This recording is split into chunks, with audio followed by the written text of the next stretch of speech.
जीते ना, इनकी तो कोई ज़िंदगी है ही नहीं। देखो मेरी ज़िंदगी कितनी अच्छी है, मेरा जब मन करे मैं तब उठता हूँ। एक्चुअली में जितने लोग अनुशासन से चलते हैं वो उतनी फ्री लाइफ जीते हैं, और जितने लोग सोचते हैं कि वो फ्री जी रहे हैं वो उतना बंधा हुआ जीवन जीते हैं।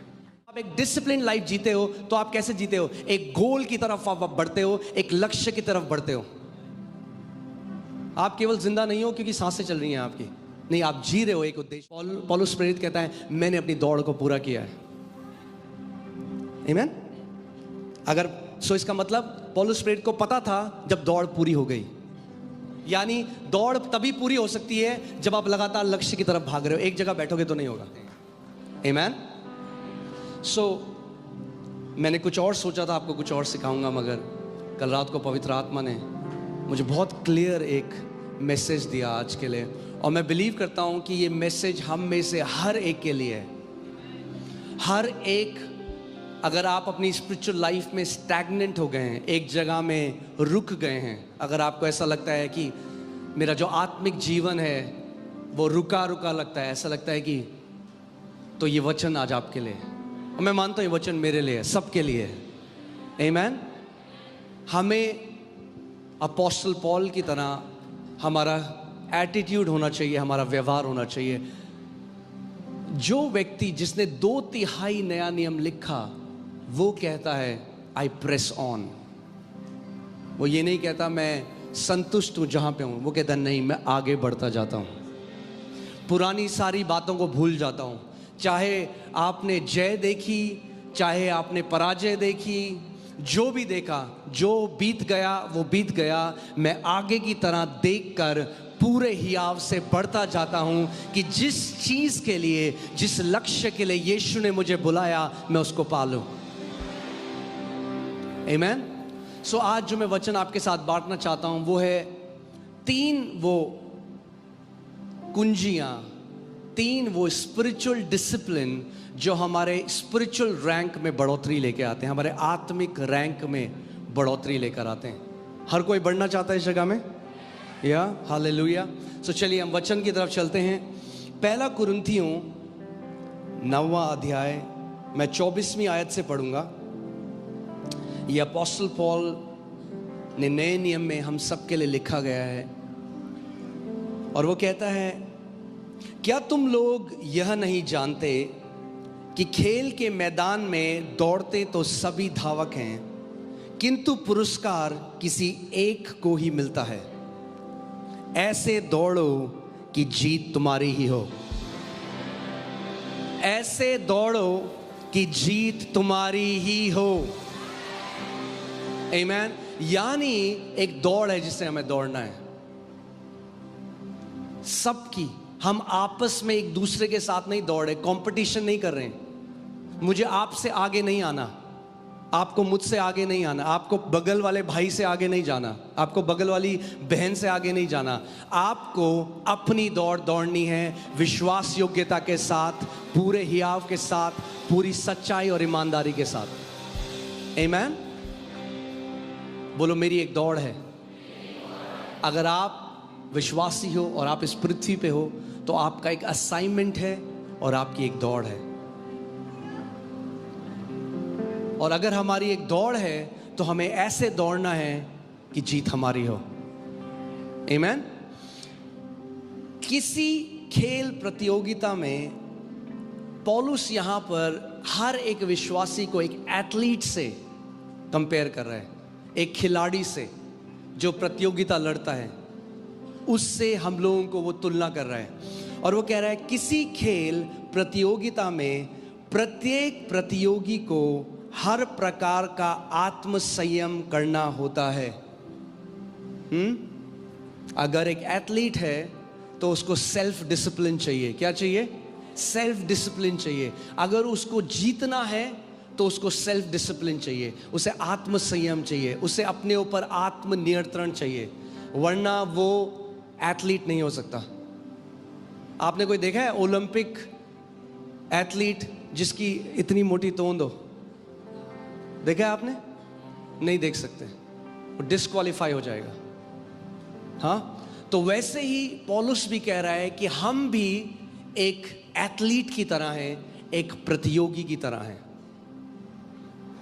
अब आगे देखिए, वे यानी दुनिया के जो खिलाड़ी हैं, वे एक नाशमान जलमाल यानी एक जो रिवॉर्ड होता है से सम्मानित होने के लिए ऐसा करते हैं। आप देखते हैं कितनी मेहनत वो करते हैं, सुबह उठते हैं, अपनी डाइट कंट्रोल करते हैं, एक रिजिड ट्रेनिंग से होकर जाते हैं, एक बहुत ही कठिन ट्रेनिंग उनका होता है, एक रेजीम को फॉलो करते हैं, तब जाके वो क्वालिफाई करते हैं और फिर और कड़ी मेहनत करते हैं और तब जाकर वो क्या करते हैं, वो इनाम पा सकते हैं। और उसका वचन कह रहा है कि वो तो कैसे करते हैं, एक नाशमान मेडल के लिए। हाँ, जब उन्हें पुरस्कार मिलता है, उनका नाम अखबार में आएगा, न्यूज़पेपर में आएगा, लोग उनकी वाई वाई करेंगे और वो बहुत अच्छा है, मगर वो नाशमान है। वो जो रिकग्निशन है, वो जो सम्मान है, वो जो पुरस्कार है, वो नाश होने वाला है। मगर पौलुस कह रहा है कि हम जो इस दौड़ में हैं, हम क्यों दौड़ रहे हैं? हम तो एक अविनाशी मुकुट को पाने के लिए ये करते हैं। यानी जो सम्मान, जो पुरस्कार आपको और मुझे दिया जाएगा, वो अविनाशी है, वो नाश नहीं हो सकता और वो अनंत तक रहेगा, कोई आपसे वो ले नहीं सकता। आमीन। हम किसी नाशमान चीज के लिए ये नहीं कर रहे, मगर वो हमें सिखा रहा है, हमें कंपेयर कर रहा है, हमारी समानता कर रहा है एक एथलीट के साथ, एक प्रतियोगिता लड़ने वाले के साथ। आगे देखिए क्या लिखा, इस प्रकार, अब वो अपनी बात हमें सिखा रहे हैं, इस प्रकार मैं उस व्यक्ति के समान दौड़ता हूं जिसके सामने एक लक्ष्य है। मैं आज आपसे पूछना चाहता हूं, आपके जीवन में क्या लक्ष्य है? कभी सोचा है आपने? क्यों जी रहे हो आप? क्या आप सरवाइव कर रहे हो केवल क्योंकि आपकी सांसें चल रही हैं, आप बढ़ रहे हो, बुढ़े हो रहे हो, बच्चे हो गए, उनके बच्चे हो गए, फिर हम मर जाएंगे? या आपके सामने एक लक्ष्य है? अगर मुझे यीशु ने बुलाया है तो मेरे सामने एक लक्ष्य है। क्या लक्ष्य है आज आपका? सोचो इस बारे में। मैं आपको बता रहा हूं, मैं बिल्कुल अलग वचन बना रहा था, मगर पवित्र आत्मा आज अपनी कलीसिया को एक वचन देना चाहता है। क्या लक्ष्य है आपका? What is your goal in life? क्या चाहते हो आप? जब आप एक दिन परमेश्वर के सामने खड़े होगे तो क्या आपकी गवाही होगी, क्या आपकी टेस्टमनी होगी? What would be your testimony when you will stand before that Almighty God? वो कहता है, मैं उस व्यक्ति के समान दौड़ता हूं जिसके समान एक लक्ष्य है। जब आप देखेंगे जो दौड़ने वाले हैं ना, वो अपनी लेन में दौड़ते हैं। कहां दौड़ते हैं? अपनी लेन में। अगर दूसरे की लेन में जाएंगे तो डिस्क्वालीफाई हो जाएंगे। दूसरे की लेन में जाएंगे तो क्या होगा? वो डिस्क्वालीफाई हो जाएंगे।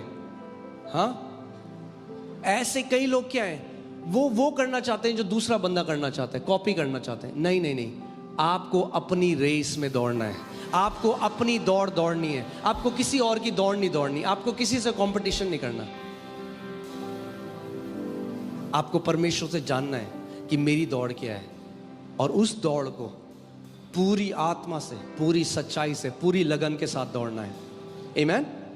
मैं उस व्यक्ति के समान दौड़ता हूं जिसके सामने एक लक्ष्य है। मैं हवा में मुक्के नहीं मारता। यानी पौलुस कह रहा है, मैं जो जीवन जीता हूं वो बहुत ही इंटेंशनल उद्देश्य के साथ जीवन जी रहा है। वो ऐसे नहीं जी रहा कि कट रही है। ये पौलुस प्रेरित है जिसने 2/3 बाइबल लिखी, और क्योंकि वो ऐसा जीवन जीता था इसीलिए 2/3 बाइबल लिख पाया।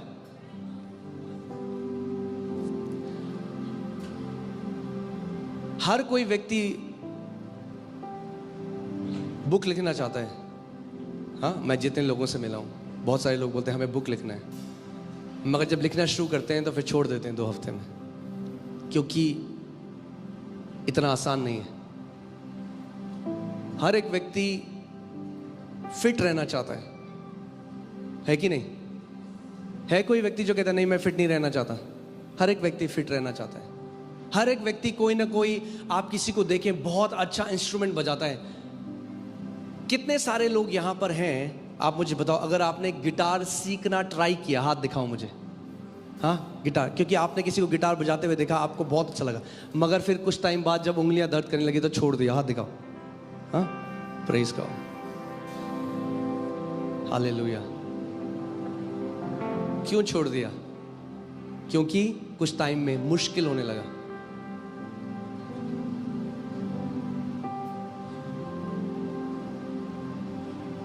एक चीज जो परमेश्वर अपनी कलीसिया में वापस लाना चाहता है, I think that is that commitment.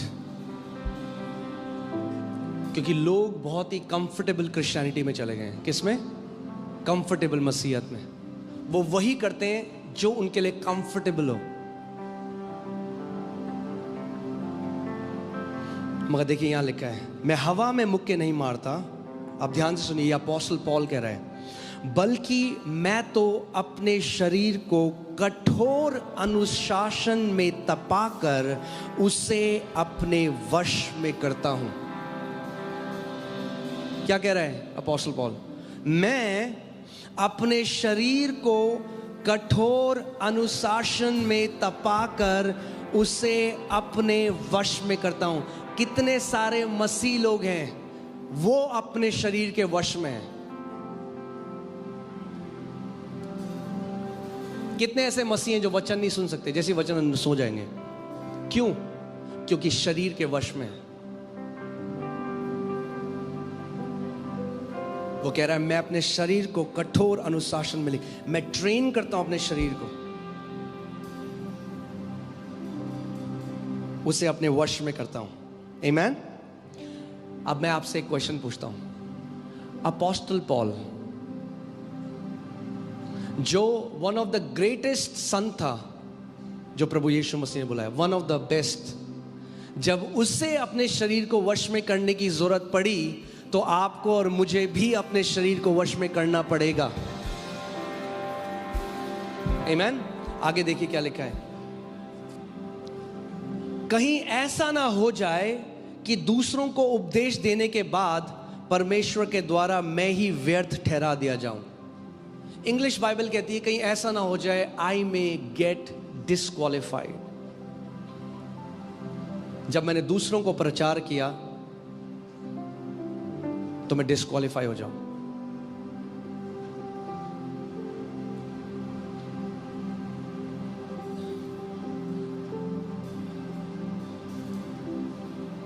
और यहां पे जो डिस्क्वालिफिकेशन की बात वो कर रहा है, वो ये नहीं है कि परमेश्वर ने उसको डिस्क्वालिफाई कर दिया। कितने ऐसे पास्टर्स हैं जो सेवा कर रहे थे मगर एक पाप में गिर गए, एडल्ट्री में गिर गए, और क्या हुआ? उस सेवा से डिस्क्वालिफाई हो गए, क्योंकि अब लोग उन पर भरोसा नहीं कर सकते। इसीलिए पौलुस कहता है जरूरी है कि हम भी एक ट्रेनिंग के द्वारा जाएं।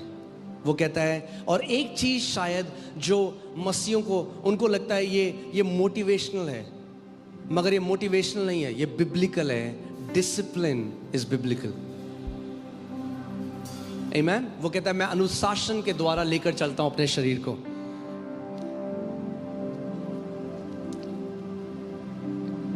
इब्रानी 12:11। मगर उससे पहले एक बात सुनिए, कोई भी जो आप किसी भी ओलंपिक गोल्ड मेडलिस्ट को अगर देखें तो कोई भी ओलंपिक गोल्ड मेडलिस्ट सीधे ओलंपिक में नहीं जाता। वो पहले अपने स्कूल में जीतता है। हाँ, बैडमिंटन है तो स्कूल में जब बैडमिंटन टूर्नामेंट हुआ तो स्कूल में जीते, फिर नेशनल, फिर अपनी स्टेट में खेलते हैं, फिर स्टेट में जीतते हैं, फिर नेशनल खेलते हैं, फिर नेशनल जीतते हैं, फिर इंटरनेशनल जाते हैं। ऐसे ही आत्मिक जहां में भी हमारा स्पिरिचुअल रैंक बढ़ता जाता है। बाइबल दाऊद के लिए कहती है कि पहला उसका अभिषेक उसके घराने के बीच में हुआ। सो जब परमेश्वर आपके जीवन में कार्य करेगा, पहले आपका घराना आपको ब्लेस्ड होते हुए देखेगा, मगर फिर बाइबल कहती है कि उसका अभिषेक पूरे यहूदा के सामने हुआ, और आखिरी में बाइबल कहती है पूरे इज़राइल के सामने उसका अभिषेक हुआ। पहले आपका घराना देखेगा, फिर आपका शहर देखेगा, फिर आपका देश देखेगा, फिर पूरी दुनिया देखेगी जो परमेश्वर आपके द्वारा करेगा। मगर अगर हमें ऐसा जीवन जीना है, हमें एक अनुशासन का जीवन जीना पड़ेगा। हम लोग ऐसे नहीं, हम लोग ये वाइल्ड लाइफ नहीं जी सकते कितने लोग मेरी बात को समझ रहे हैं? कई लोग सोचते हैं अरे ये लोग जो डिसिप्लिन में जीते ना, इनकी तो कोई ज़िंदगी है ही नहीं। देखो मेरी ज़िंदगी कितनी अच्छी है, मेरा जब मन करे मैं तब उठता हूँ। एक्चुअली में जितने लोग अनुशासन से चलते हैं वो उतनी फ्री लाइफ जीते हैं, और जितने लोग सोचते हैं कि वो फ्री जी रहे हैं वो उतना बंधा हुआ जीवन जीते हैं।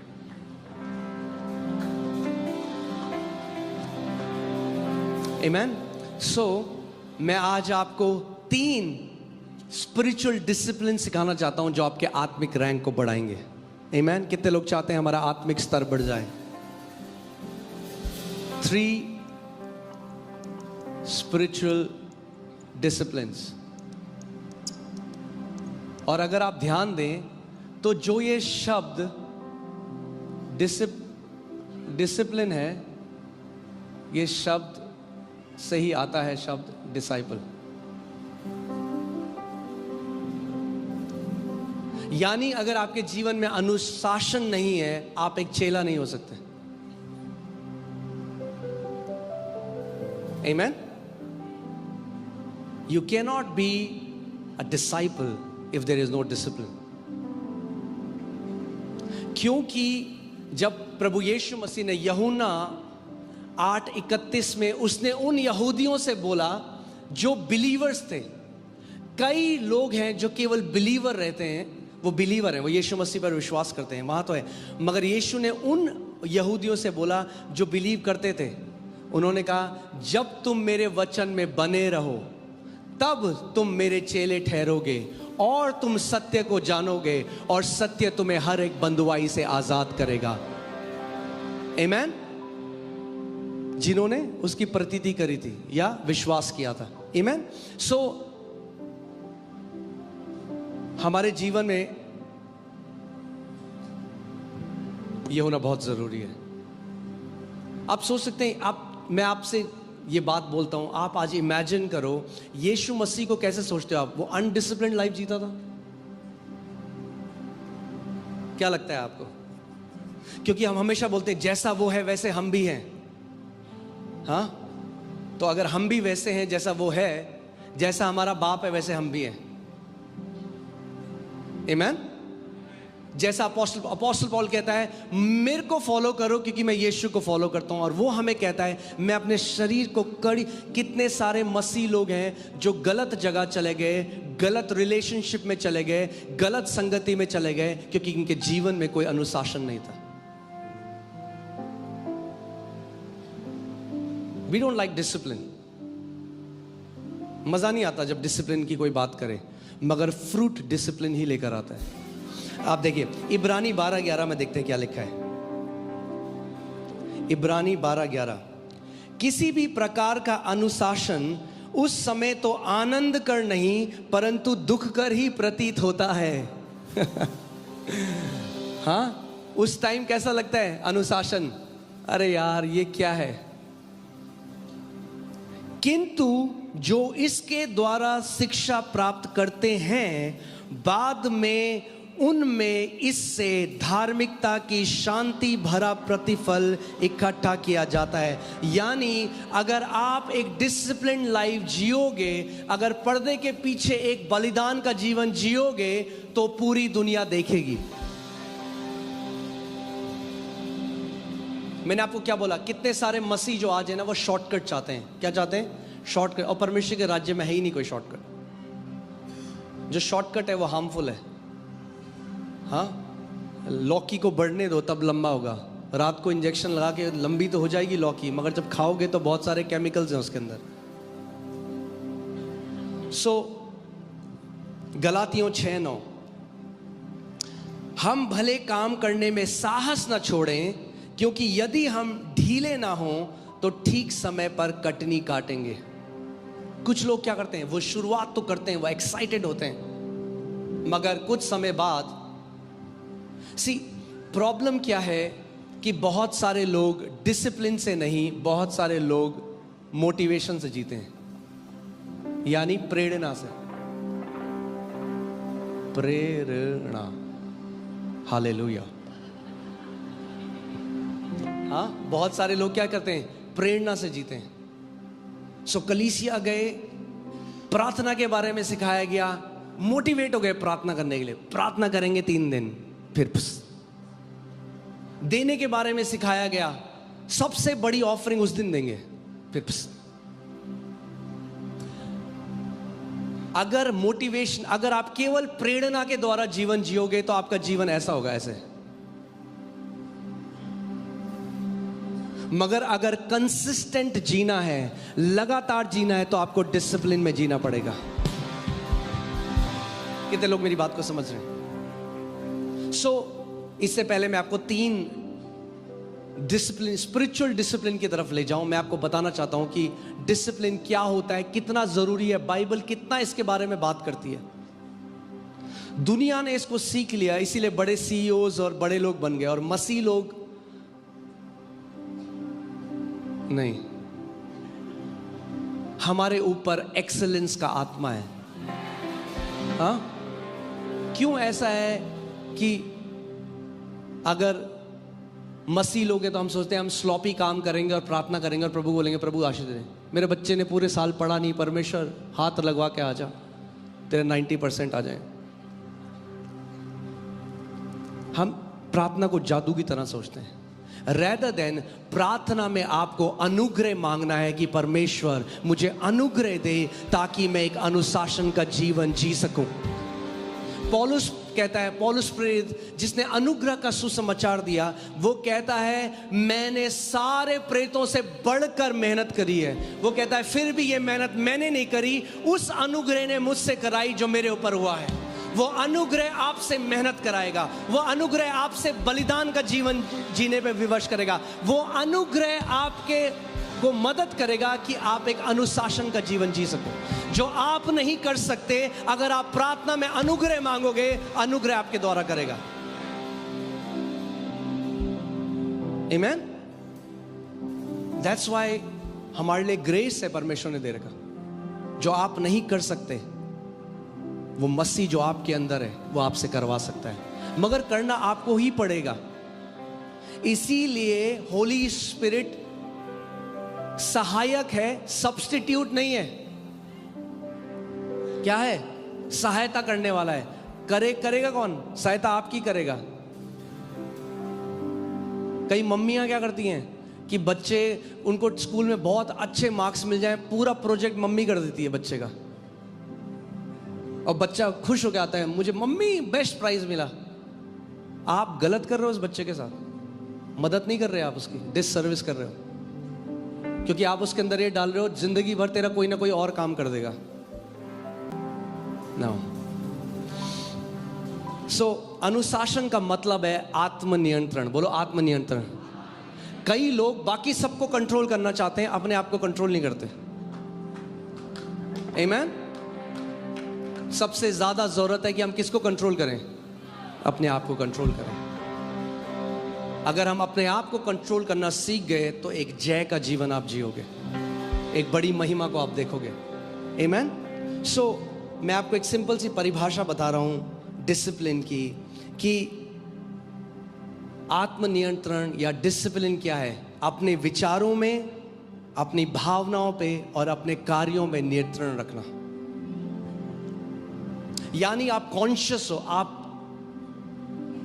आप कॉन्शियस हो कि आप कैसा जीवन जी रहे हो। आमेन। आप अपना जीवन को एक उद्देश्य और लक्ष्य के द्वारा जीते हो। अ डिसिप्लिन लाइफ, जब आप एक डिसिप्लिन लाइफ जीते हो तो आप कैसे जीते हो? एक गोल की तरफ आप बढ़ते हो, एक लक्ष्य की तरफ बढ़ते हो। आप केवल जिंदा नहीं हो क्योंकि सांसें चल रही हैं आपकी, नहीं, आप जी रहे हो एक उद्देश्य के लिए। पौलुस प्रेरित कहता है मैंने अपनी दौड़ को पूरा किया है। आमेन। अगर इसका मतलब पौलुस प्रेरित को पता था जब दौड़ पूरी हो गई। यानी दौड़ तभी पूरी हो सकती है जब आप लगातार लक्ष्य की तरफ भाग रहे हो। एक जगह बैठोगे तो नहीं होगा, यानी वो लगातार जा रहा था। जब आप ऐसा जीवन जियोगे, यानी 2025 में हर एरिया में आप बेटर होने चाहिए 2024 से। 2025 में आपके जीवन में ज्यादा बढ़ोतरी होनी चाहिए। 2025 आपका ग्लोरियस होना चाहिए, 2024 से और ज्यादा बड़ा। आमेन। वो तभी होगा जब आप पहले से डिसाइड करोगे 2025 में रखे। कई लोग ना पानी की तरह जीते हैं। पानी, आपको पता है पानी की क्या एक खूबी है? वो लीस्ट रेजिस्टेंस की तरफ बहता है। हाँ, क्या बोलेंगे इसको? हाँ, जहां कम रुकावट है। जब पानी को, अगर मैं पानी को यहाँ डाल दूंगा ना, तो जहां रुकावट नहीं है पानी वहां जाएगा। जो सबसे इजी है जाना जहां, ऐसी कई लोग वाटर की तरह है, पानी की तरह है। वो करते हैं जो सबसे इजी है। हाँ, यहाँ पे भी कई लोग वॉलंटियरिंग कर रहे होते हैं, मैं देख रहा होता हूँ, बोलता नहीं हूँ। कई लोग चेयर उठा रहे हैं, एक बंदा उसके साथ हाथ रखा हुआ है बस।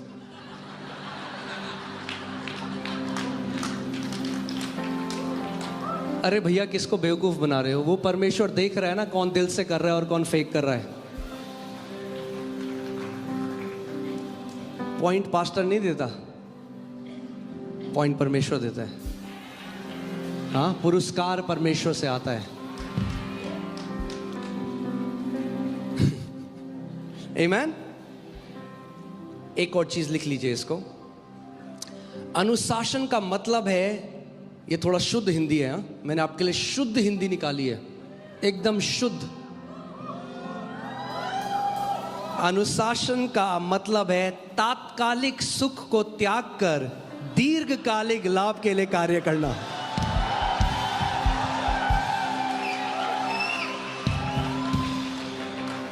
हाँ, यानी इंस्टेंट ग्रेटिफिकेशन। जिस चीज में अभी मजा आ रहा है मैं वो करूंगा और बाद में अपना जीवन नाश कर दूंगा। कई लोग किसके लिए जीते हैं? अभी के मजे के लिए। किसके लिए जीते हैं? अभी के मजे के लिए। और इसीलिए आप देखेंगे कुछ टाइम बाद वो स्लेव बन जाते हैं अपनी ही बॉडी के, स्लेव बन जाते हैं अपनी आदतों के। आपको मैं कहानी सुनाता हूं। हाँ, रेडी हो एक कहानी सुनने के लिए? बढ़िया कहानी। एक बार एक राजा था, उसने एक लोहार को बुलाया और लोहार को बोला, मुझे एक बढ़िया सी लोहे की सांकल, चेन बना के दे, बढ़िया लंबी। तो वो गया, भट्टी में मेहनत करी, दिन रात चेन लेकर आया राजा के पास। राजा ने कहा ये छोटी है, इसको और बड़ा कर। दोबारा गया और मेहनत करी भट्टी में, दिन रात लिंक जो बोलते हैं ना, एक चेन के साथ दूसरी चेन बड़ी होती है, वो बढ़ाता गया। फिर राजा के पास गया, राजा ने कहा अभी भी छोटी है, इसको 5 गुना कर। फिर मेहनत करी। उसके बाद राजा के पास गया, राजा हंसा और बोला हाँ अब बहुत बढ़िया है, और अपने सैनिकों को बोला इसी चेन से इसको बांध दो। और इससे पहले उस लोहार को पता होता कि क्या हुआ है, उसी के द्वारा बनाई गई चेन से उसको बांध दिया गया। ऐसे ही पाप भी हमारे जीवन में करता है। शैतान आपसे एक पाप कराता है, और वो ऐसा है, हर बार जब आप अपने शरीर के अधीन होकर चलते जाते हो, वो ऐसा एक कड़ी जुड़ती जाती है, और एक बार आप ही अपने आदतों से बंध जाते हो, और शैतान आपको आप ही के शरीर की इच्छाओं से बांध देता है। और वो लोग जिंदगी भर एक स्लेव की तरह, एक गुलाम की तरह जीवन जीते हैं, जबकि परमेश्वर के बेटे और बेटियां थे। इसीलिए इट्स वेरी इंपॉर्टेंट। आप जानते हैं जो बाइबल में कहा गया है कि एक आत्मा का एक फल है सेल्फ कंट्रोल, वो वर्ड वहां पे है डिसिप्लिन। पवित्र आत्मा डिसिप्लिन देने वाला आत्मा है, हमें अनुशासन देने वाला आत्मा है। अगर हम उससे प्रार्थना करें तो वह आपको अनुशासन दे सकता है। आपके जीवन में कुछ ऐसी वैल्यूज होनी चाहिए जो नॉन नेगोशिएबल हैं। क्या है? यानी कुछ भी हो जाए, ये आपके परिवार में कुछ ऐसी वैल्यूज होनी चाहिए। कुछ लोग हैं पैसे के लिए कुछ भी कर देंगे, नहीं, आपके जीवन में कुछ वैल्यूज होनी चाहिए। आज कितने माँ बाप हैं, वो मन नहीं करेगा, बोले अरे यार हम चर्च नहीं जाएंगे। हाँ, फिर क्या होगा? आगे जो क्या हुआ अमेरिका में, क्या हुआ, लोग कलीसिया को कैसा देखने लग गए कि भाई ठीक है भाई, चलना होगा तो चल लेंगे, नहीं जाना तो नहीं जाएंगे, क्या बड़ी बात है, घर पे देख लेंगे यूट्यूब में। उनके बच्चे कभी कलीसिया का आदर नहीं करेंगे। क्या हुआ? एक गॉडलेस जेनरेशन पैदा हो गई। जो बच्चे परमेश्वर का आदर नहीं करते, आज क्या है, आज शैतान ने उनको इतना भ्रमित कर दिया है कि वो अपनी सर्जरी करा के अपना सेक्स चेंज करा रहे हैं, लड़के लड़कियां बन रहे हैं, लड़कियां लड़के बन रहे हैं, अब बोल रहे हैं हम कुत्ते हैं, हम बिल्ली हैं, उनका दिमाग कर दिया। इसीलिए शैतान नहीं चाहता कि नई पीढ़ी कलीसिया में जाए, क्योंकि परमेश्वर का आत्मा अपने लोगों से बात करता है कलीसिया के द्वारा। आप जानते हैं कलीसिया को पौलुस ने क्या कहा? बोला सत्य का खंबा है वो। जो मसीह परिवार कलीसिया का आदर नहीं करते, उस परिवार में सत्य का खंबा नहीं है, और आने वाली उनकी पीढ़ियां वो गॉडलेस हो जाएंगे, वो प्रभु में नहीं रहेंगे, क्योंकि आपके बच्चे आपको फॉलो करेंगे। अगर वो देखते हैं कि मम्मी और पापा के लिए चर्च नॉन नेगोशिएबल वैल्यू है, कुछ हो जाए, बारिश हो, गर्मी हो, बर्फ पड़े, हम परमेश्वर के भवन जाने से हमें कोई नहीं रुकता, आपके बच्चे भी जिंदगी भर उस वैल्यू को फॉलो करेंगे। मगर उदाहरण कौन रखेगा? आप। हाँ, कई परिवार है उनका बच्चा कहीं से सीख के आता है, गाली देता है माँ बहन की, वो बड़े हंसते हैं। वो किसी पड़ोसी को लगे, देखो देखो हमारा बच्चा, दे दे बच्चे गाली दे। फिर बड़ा होता है तो फिर उनको मारता भी है और माँ बहन की गाली भी देता है, तब रोते हैं। समझ रहे मैं क्या कह रहा हूं? हम लोग ऐसे नहीं जी रहे हैं जैसे हमारे पास कोई लक्ष्य नहीं है। हम, आपकी एक बुलाहट है, मेरी एक बुलाहट है, आपकी एक रेस है। कितनी बड़ी बात होगी, सोचो कि जब आप जा रहे हो उस पिता के घर, आप अपने पूरे परिवार के सामने बोल सको, मैंने अपनी दौड़ को पूरा किया है,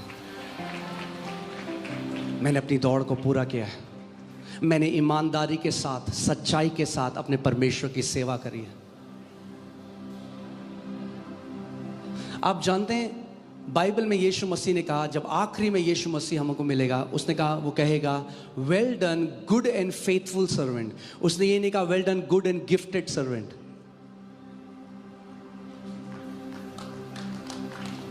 good and faithful servant. Faithful, वफादार, विश्वास योग्य।